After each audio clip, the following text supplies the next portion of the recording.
Okay. Nachukua fursa hii kumshukuru Mungu kwanza. Nimetoka Nairobi siku ya jana na nimeleta ujumbe wa msiba hapa nyumbani. Sababu tangia nitoke hapa niende Nairobi, niliondoka hapa ikiwa nimemfuata Albert akiwa ni mgonjwa, akiwa ameshikwa na polisi. Lakini habari nilizopata huko ni jana ndio nimeleta habari kwa watu wa Kakothi na Kokwanyo kwa ujumla kwamba Albert ameaga dunia. Kwa hivyo ni wakati wa maombolezo, na napenda kuchukua fursa hii kumshukuru Mungu kwa ajili ya hayo, kwa sababu wakati huu kutoka hapa na kuendelea mbele ni Mungu tu tunategemea atusaidie. Ni Mungu tu tunamtegemea. Kwa mengine mengi ambayo yako, kama si Mungu hatutaweza. Kwa hivyo nimekuja kwa sababu ya kuleta ujumbe wa kifo, na bado tunalia. Nafikiri ni hayo niko nayo.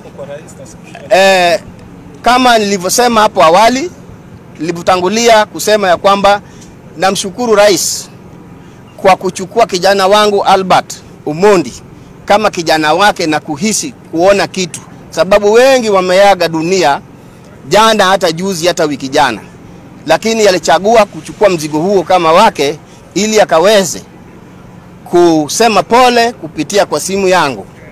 Mimi namshukuru kwa ajili ya hiyo. Thank you. Naam.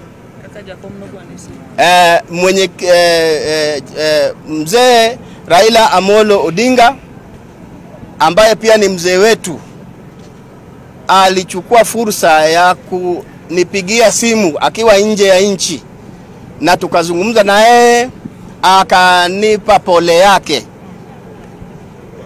Pia mama Gladys Wanga pia amekuja nyumbani, na tokea hapo nyuma amekuwa akiniuliza wakati kwa wakati vile ninavyoendelea huko Nairobi, maana Nairobi si nyumbani. Tumekuwa tukiwasiliana.